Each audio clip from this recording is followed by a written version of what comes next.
Hi guys, welcome to this video on solving 3x3 linear systems. Now we've done this with 2x2, so the process is the same. So in the first one I'm going to do a manual process and take you through that, but I do encourage you to hang around till the end or skip to the end because I'm going to show you a calculator process that we can use that does it in sort of one go.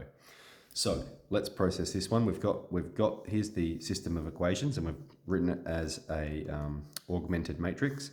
And now we're just going to process them until we can eliminate the variables. We want it in row echelon form. So that's where we have, A, B, C, D, 0, E, F, G, 0, 0, H, I. Okay, so we're reducing it so that there's only one number in the bottom row, two numbers in the top row, and then the 3 at the top. All right, so in order to reduce it, use row reduction, and then it says to solve. Okay, so that's okay. We can go ahead and do that. So if we're using row reduction, let's think we want to get rid of this variable first. All right, always start on the left. And so what we'll do is we'll replace row 3 with 2 lots of row 2, take row 3. All right, what that's going to give me is 2 times 2 is 4, take 4, that's going to give me 0 there. So let's go ahead and process that one. 1, 1, minus 1, 5. We'll have 2, 1, 3, and 2. And now we have 2 times 2 is 4, take 4 is 0. 2 times 1 is 2, take minus 1 is 3. 2 times 3 is 6, take away 2 is 4. 2 times 2 is 4, take away 1 is 3. Okay, so we've got 1, 0. Now let's make a 0 here, all right, and then we can, then we'll have one more operation to do. So now let's replace row 2 with 2 lots of row 1, take row 2. So row 1 stays as is, 1, 1, minus 1, 5. And row 2, we've got 2 times 1 is 2, take 2, 0. 2 times 1, take 1 is 1. 2 times minus 1 is minus 2, take 3 will be minus 5. 2 times 5 is 10, take away 2 will be 8. That's fine, and then the bottom row stays as is, 0, 3, 4, 3. All right, and then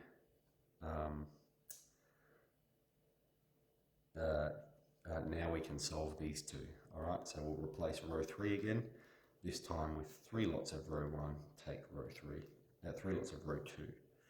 All right, and the reason we're using row 2 is because if we use row 1, we're going to end up with a number there again.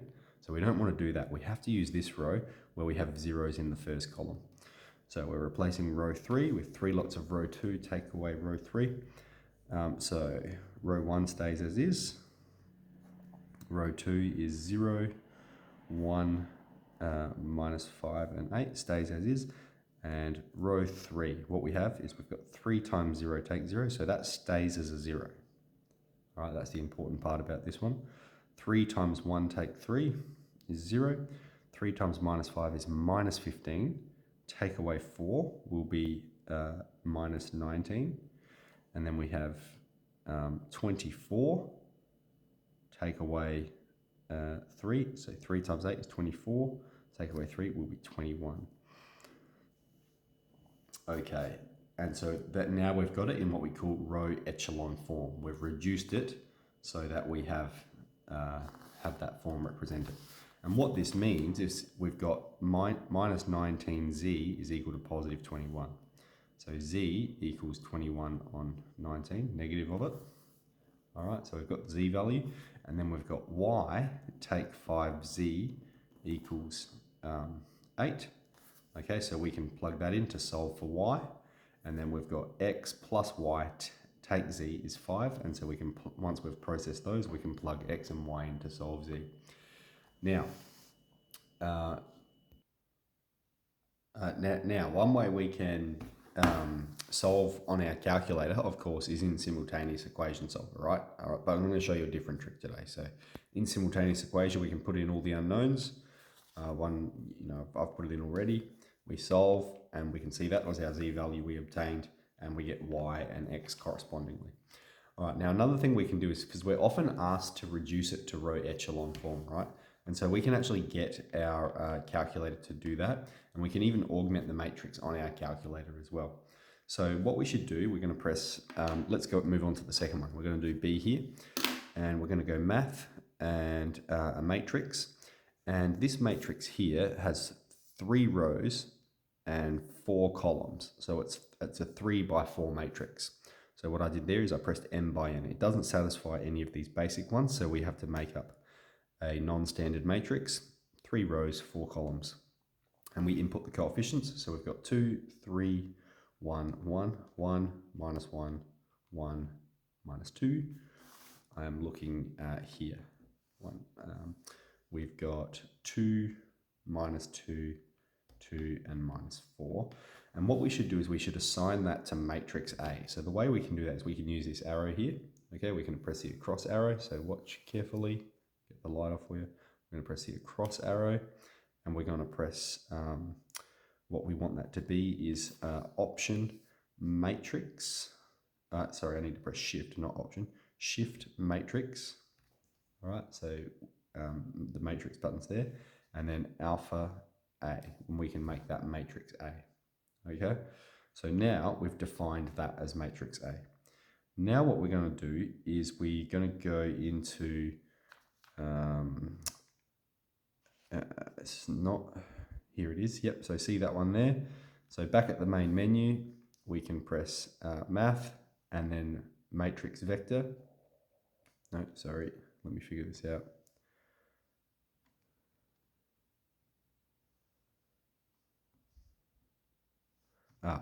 Option. So okay, so press exit till you get back to the basic setting. We press option, mat, we press the across arrow. All right, and what we want to do is we've got row echelon form and reduced row echelon form. So I'm going to show you what both of those are. We're generally interested in row echelon form.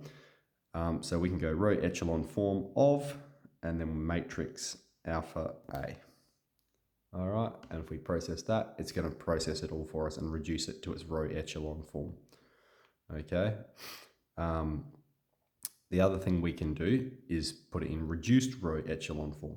And what that does is that eliminates all of the other unknown numbers, and it completely reduces it. So I'll show you guys that one. Option, so reduce row echelon form of matrix alpha A. And this is what it reduces to. Okay, it eliminates some of the variables.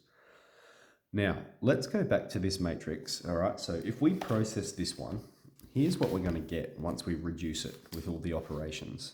We're going to have 1, 3 on 2, half, half. We're going to have 0, 1, minus 1 on 5, and 1, and then we got all zeros at the bottom. So if we want to solve this, okay, what we need to do is we need to define one of the variables as t. So generally what we do is we let z equal t. Okay, we make this statement, and then what we have is we've got y, take 1 on 5z. I'll write it out like this first. Take 1 on 5z equals 1, and we've let z equal t. So we're going to substitute that in there. So therefore y is equal to 1 take 1 plus 1 on 5t.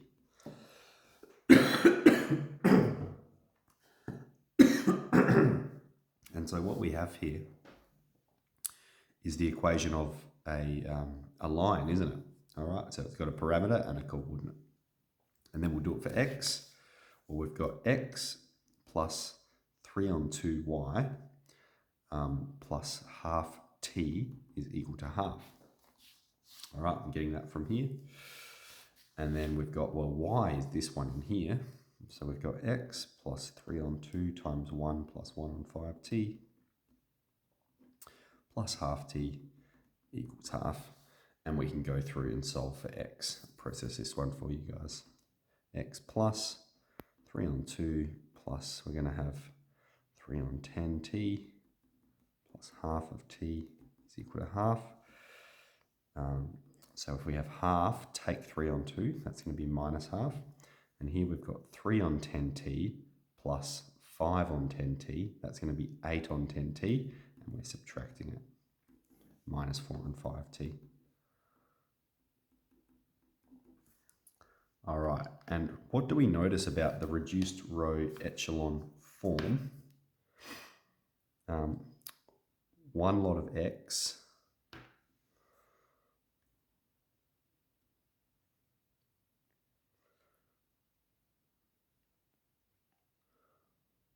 So we've got this solution. Okay, we can see y. We've got 1, take 1 on 5t equals 1. And then if we're just looking at x, we've got one lot of x. Why have I got 0 there? So if you're to go ahead and solve this, you're going to get the same value of x. Why is... Oh, I've performed this wrong. Half take 3 on 2, so that's half take 3 on 2, that's minus 1. Minus 1, sorry. So we've got minus 1 take 5 on 2. And now the solutions match up. If you were to rearrange this to get x by itself, you've got x is minus 1, take 4 on 5t. Done. If you were to rearrange this, you're going to have y equals 1 plus 1 on 5t. All right, so that's the utility of that arrangement. All right, so we got there. Sorry about that. Good luck with the exercise, and yeah, we'll catch up with you soon.